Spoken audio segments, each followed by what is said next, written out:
So ito na yung unit. Ito na yung unit. Okay naman. Sinalinis na rin pala nung dating nakaaho pa rito. So this is 30 square meter. Hindi ito yung studio. This is yung studio is 18. This is 30. Medyo malaki. Kaya may division na may divider siya. May divider. No, tapos may mga cabinets na yan. Noong pa yan, hindi walang nagkabit niya. Noong pa yan. Talagang nandyan na yan. And of course, may sprinkler system. Ito mga bintana, dito nilalagay yung aircon, no? So, ganyan.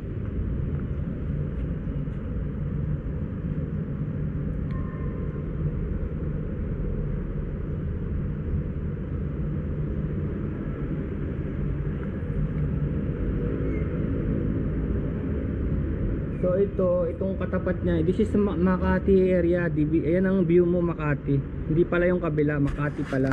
Kasi ito yung Buendia Avenue, yan sa baba, nakakalula, no? Tapos sa taas naman, parang halos nasa taas na pala. So yan, yung area na yan Alorica, yan yung Buendia. Sa kabila nito yung South Super Highway, Osmeña Highway. Hirap maging Spider-Man. So yan ang veranda niya, yan. So maganda pa rin. Tapos divider, dyan yung aircon. Okay yung sahig. Chinek na namin to last time. May mga pumuputok, inayos. Tapos nalaman ko dun sa guard na ang presyo pala ay mababa. So mababa daw. Dahil ang presyuhan daw dito ngayon ng ganitong unit ay 3.5 million. Yun daw ang presyuhan dito. So yung 2.9 ko is mababa na, no? Pero may kausap na kasi ako doon. Kaya inaabangan niya Kaya as is na rin siguro. Banyo standard. Walang ilaw Pila tayo ilaw. So may heater dyan, may exhaust. Ayan, CR standard. Kasi minuscule naman na yung pang malinis pa malinis yung mga taong tumira dito. So minuscule lang naman yung dapat atupagin dito dahil ayos pa siya. Ito mga lang yata ito yung box ng washing machine. So, yan lang naman baka magamit pa yan. Of course, medyo aging na rin to dahil ito ay 2017. So yan, kukontakin ko nga yung buyer na isa. 1731 Makati Executive Tower 3, Buendia Avenue, corner SS South Super Highway, Osmeña Highway. Napakagandang location. Napakagandang location nito. So bali, ang usapan dito is location, no? Ayan ang Makati CBD. Yan, Makati CBD yan. Pasok ka dyan, andyan na lahat ng mga businesses. Mataas to, malamig, no? Actually ngayon malamig, no? So kinuha ko yung susi, nasa akin yung susi dahil ako lang ang nagdi-deal nito.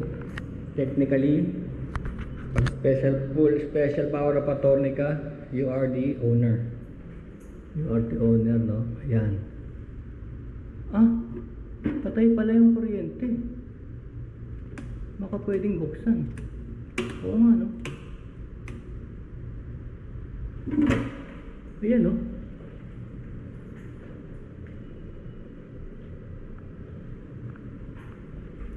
So may ilaw pala. Pinatay lang. O yan, nabuksan ko. May ilaw pala. May ilaw, tubig, hindi pinapatay. No? Ayan, kung ano man ang mga problema dito, minor lang. Wala naman ako nakikita, napakaliit. 30 square meter. Ayan siya. 30 square meter. Actually, may dala akong backpack kasi maglilinis ako Dala akong garbage bag, backpack. Pero hindi na. Ito yung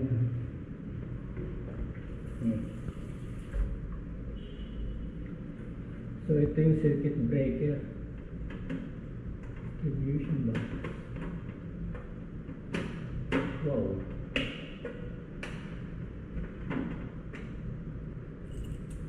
Nice. Okay, sige. Kukontakin ko yung mga outlets niya. Kontakin ko yung kausap ko. Kung nandito siya sa Makati, para maipakita ko na rin sa kanya. Ganda nito. 1731 met 3, 30 square meter with divider. That's the view. 2.9 M. No?